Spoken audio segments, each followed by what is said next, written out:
मेरा नाम प्रतीक मिश्रा है। मैं वेस्ट बंगाल के एक गांव में रहता हूं। मैं अभी इंजीनियरिंग का अभ्यास कर रहा हूं और साथ में मैं एक सोलो बाइक राइडर भी हूं। मैं अक्सर छुट्टियों के दिन या फिर वीकेंड पे अपने बाइक लेकर लॉन्ग राइड पे चला जाता हूं। एक दिन मेरे साथ कुछ ऐसी घटना घटी जिसे आज भी सोचता हूं तो मेरे शरीर की रूह तक कांपने लगती है। आज से 2 साल पहले की बात है। मैं अपने बाइक लेकर कोलकाता लॉन्ग राइड पे गया था। रास्ता 3 दिन का था, इसलिए मुझे पहले से ही होटल बुक करनी पड़ती थी। एक बार रास्ते में मुझे बहुत भूख लगी थी, इसलिए मैंने अपनी बाइक को साइड में पार्क किया और पास में नाश्ते की दुकान पे जाके 2 वड़ा पाव खा लिया। बाद में मैंने अपनी ट्रेवलिंग की शुरुआत कर दी। अचानक मेरे पेट बिगड़ने लगा। मैं होटल पे जा सकूं इतना समय भी नहीं था, इसलिए मैंने पास में सुलभ शौचालय पे एंड यूज का उपयोग किया। वहीं पे मुझे किसी के पायल की आवाज सुनाई दी। मुझे कुछ अजीब सा लगा कि पुरुष के शौचालय में एक औरत का क्या काम। इसी समय वहां की लाइट चालू बंद होने लगी। मैं तो को डर के मारे कांपने लगा। मेरे शरीर के रोंगटे खड़े हो गए। मैंने जोर से आवाज लगाई, कौन है जो यह मजाक कर रहा है? बाहर निकल के तुझे छोड़ूंगा नहीं। थोड़ी देर बाद वहां सब ठीक गया। मैं जल्दी से बाहर निकलने की कोशिश कर रहा था, लेकिन वॉशरूम का दरवाजा नहीं खुल पा रहा था। मैंने चौकीदार को आवाज लगाई तो उसने आके देखा तो दरवाजा बाहर से खुला था। फिर उसने आवाज लगाई, दरवाजा खुला है, आप थोड़ा धक्का लगा। अचानक मेरे पेट बिगड़ने लगा। मैं होटल पे जा सकूं इतना समय भी नहीं था, इसलिए मैंने पास में सुलभ शौचालय पे एंड यूज का उपयोग किया। वहीं पे मुझे किसी के पायल की आवाज सुनाई दी। मुझे कुछ अजीब सा लगा कि पुरुष के शौचालय में एक औरत का क्या काम। इसी समय वहां की लाइट चालू बंद होने लगी। मैं तो को डर के मारे कांपने लगा। मेरे शरीर के रोंगटे खड़े हो गए।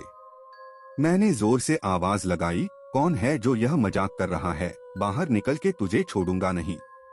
थोड़ी देर बाद वहां सब ठीक गया। मैं जल्दी से बाहर निकलने की कोशिश कर रहा था, लेकिन वॉशरूम का दरवाजा नहीं खुल पा रहा था। मैंने चौकीदार को आवाज लगाई तो उसने आके देखा तो दरवाजा बाहर से खुला था। फिर उसने आवाज लगाई, दरवाजा खुला है, आप थोड़ा धक्का लगाए। मुझे वापस उस खतरनाक वॉशरूम में नहीं जाना था, लेकिन मेरे पास और कोई चारा भी तो नहीं था। इस बार लगभग 2-3 मिनट हुई होगी कि वापस से लाइट चालू बंद होने लगी और साथ में कोई स्त्री की हंसने की आवाज भी आ रही थी। मुझे काफी डर लगने लगा था। मैं जल्द ही अपना काम पता के बाहर निकलने की कोशिश कर रहा था, लेकिन मैं वहीं से उठ ही नहीं पा रहा था। मुझे ऐसा लग रहा था कि कोई मुझे पर बैठ गया हो। मैं अपनी पूरी ताकत लगा के खड़ा हो गया और दरवाजा खोल के बाहर निकल गया। बाहर देखकर मैंने देखा कि सुलभ शौचालय का मुख्य दरवाजा बंद था और उस पर काफी सारे जीव जंतु चिपके हुए थे। यह सारा खौफनाक दृश्य देखकर मेरे तो प्राण ही निकल गए हो ऐसा महसूस होने लगा। मैं जोर जोर से रोने लगा। वहां पे काफी अंधेरा था और काफी दुर्गंध भी आ रही थी। मुझे लगा कि मैं यहाँ से कैसे बाहर निकल पाऊंगा। उसी वक्त मेरे सामने एक बड़ी बड़ी लाल आंखें वाली, लंबे बालों वाली भयानक औरत खड़ी थी। उसे देखकर मेरे तो होश ही उड़ गए।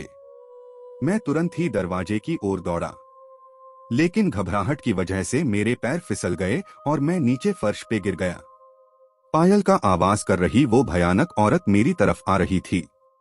उसे देखकर लगा कि आज मेरी जिंदगी का आखिरी दिन है, अब मैं बचने वाला नहीं हूँ। थोड़ी ही देर में वो औरत मेरे पास आकर बैठ गई और मुझे जानवर की जैसे सूंघने लगी।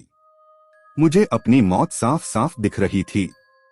फिर मैंने अपनी सारी हिम्मत लगा के एक आखिरी कोशिश करके जोर लगा के खड़ा हो गया और जोर जोर से दरवाजे को हिलाने लगा।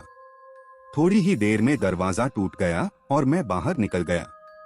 जब मेरी नजर बाहर खड़े लोगों के सामने पड़ी तो मैंने देखा कि लोग मेरे सामने ऐसे देख रहे थे जैसे मैं कोई पागलखाने से भाग आया हूँ। लोग मुझे यहाँ तक बोलने लगे कि पागल है क्या, पी के आया है। तभी वहाँ पास में खड़ा आदमी ने मेरे पास आके पूछा कि भाई तुम वहाँ अंदर क्या कर रहे थे।